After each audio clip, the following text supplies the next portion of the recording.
Shalom, selamat pagi, Bapak Ibu Saudara terkasih di dalam Tuhan Yesus Kristus. Selamat berjumpa kembali dalam program Mimbar Gemar GEJ Peniel Surabaya dan juga Anugerah Kemendung bersama dengan saya, Pendeta Markus Indrianto. Senang sekali hari ini saya bisa menjumpai Bapak Ibu Saudara hari Sabtu, tanggal 14 Februari tahun 2026. Untuk kesekian kalinya, saya boleh membagi berkat dalam program Mimbar Gemar ini. Puji Tuhan. Pagi hari ini saya diberkati dalam pembacaan rutin kita yang terambil di dalam 2 Tawarikh pasal 27. Perikop 2 Tawarikh pasal 27 yaitu mengkisahkan tentang kehidupan Raja Yotam.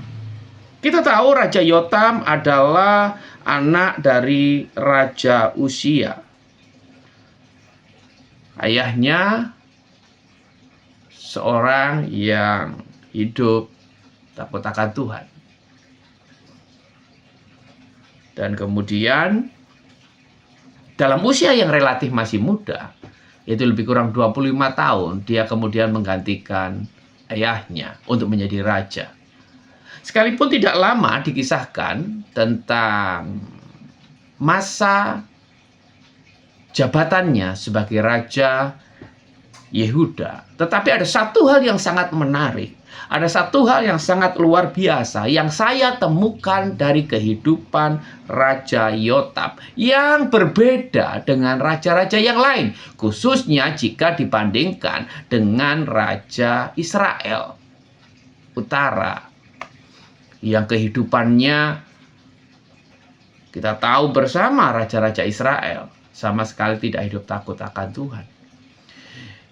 Hidup di dalam penyembahan berhala, hidup jauh dari Tuhan, sehingga mereka mengalami banyak hukuman dari Tuhan. Tetapi kerajaan Israel Selatan yang dikenal kerajaan Yehuda dan ibu kotanya di Yerusalem agak berbeda, agak khusus.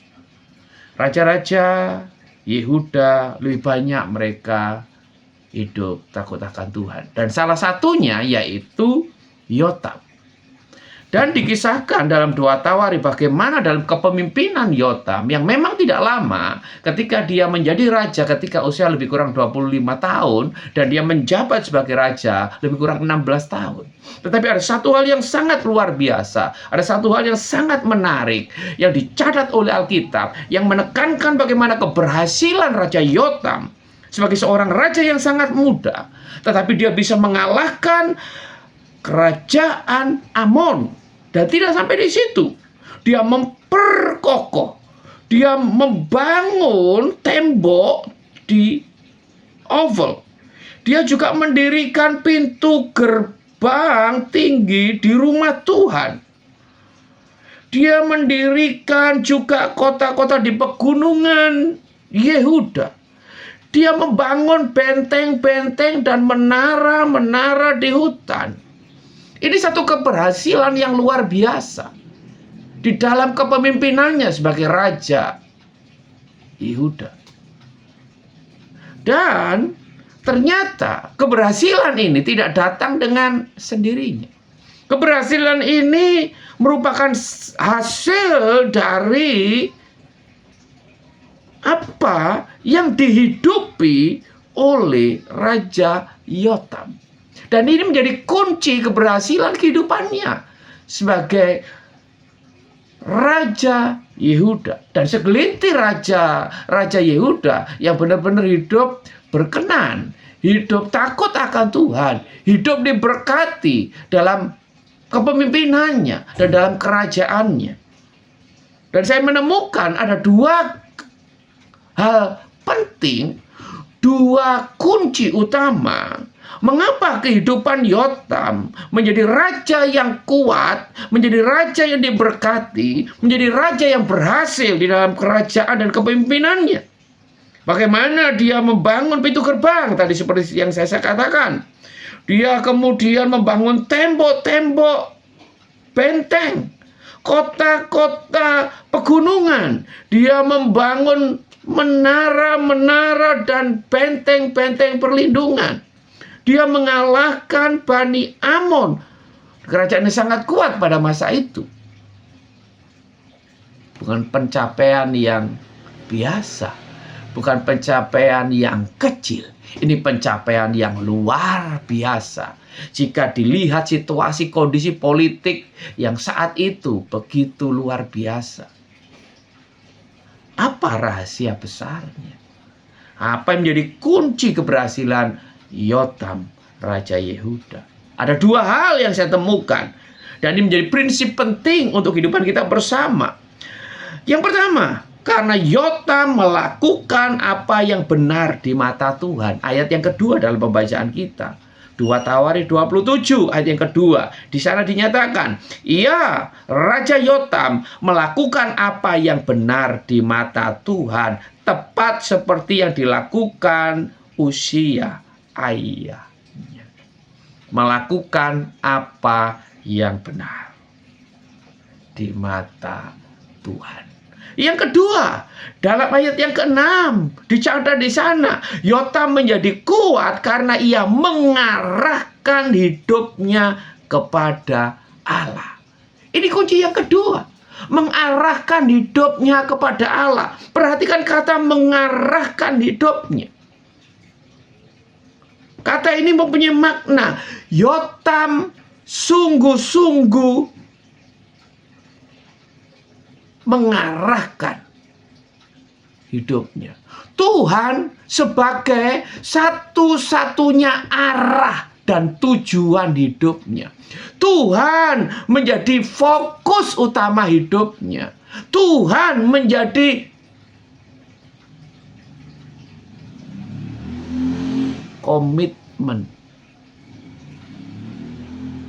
Tuhan menjadi tujuan hidupnya. Yotam tidak terpengaruh dengan kehidupan raja-raja pada zamannya.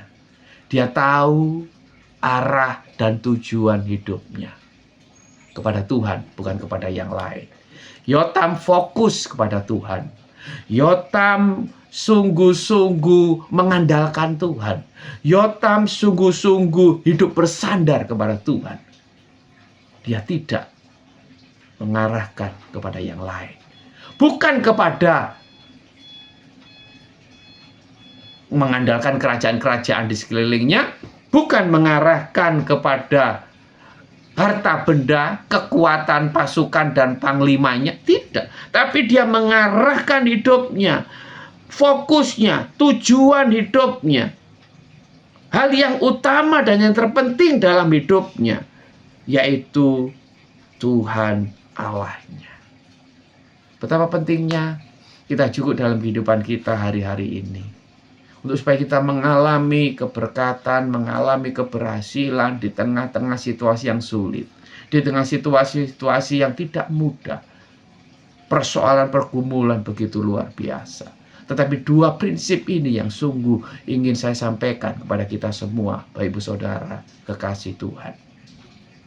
Engkau akan tetap kuat di masa-masa sulit. Kita akan tetap kuat di masa-masa yang penuh pergumulan.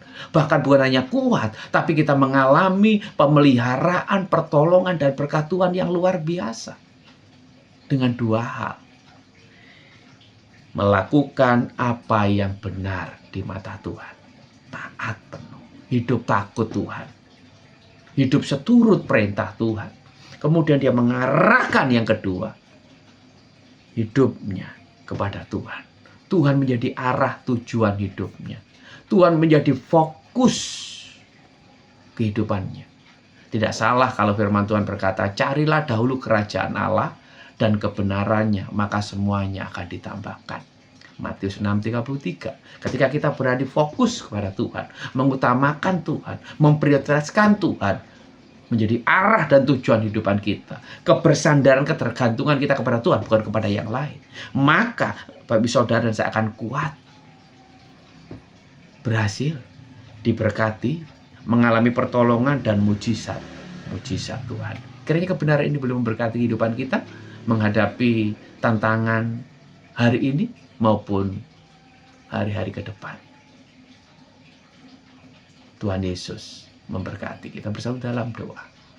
Terima kasih Tuhan buat kebenaran Tuhan, buat pesan firman Tuhan pagi hari ini. Untuk kami diingatkan sekali lagi, supaya kami kuat, supaya kami semakin besar, supaya kami semakin bertambah-tambah, semakin diberkati, semakin sukses, semakin berhasil dalam kehidupan kami, usaha pekerjaan, bisnis kami, masa depan kami, di tengah situasi yang tidak mudah, di tengah situasi yang penuh pergumulan dan tantangan. Kami harus hidup benar di hadapan Tuhan. Kami yang kedua, kami harus mengarahkan hidup kami hanya kepada Tuhan Allah, bukan kepada yang lain. Kiranya kebenaran ini termeterai dalam hati kami, dalam kehidupan kami, sehingga kami sungguh-sungguh mengalami janji keberkatan Tuhan. Tolong kami semua Bapa, dalam nama Tuhan Yesus, menyerahkan aktivitas kegiatan hari ini ke dalam tangan dan pengasihan Tuhan. Yang pimpin, Tuhan yang sertai, Tuhan yang memberkati. Kami akan hidup benar, kami akan hidup sungguh-sungguh fokus kepada Tuhan. Arah tujuan kehidupan kami hanya kepada Tuhan Allah kami. Dalam nama Tuhan Yesus. Haleluya. Amin. Selamat pagi, selamat beraktivitas. Tuhan Yesus memberkati. Salam berkembang.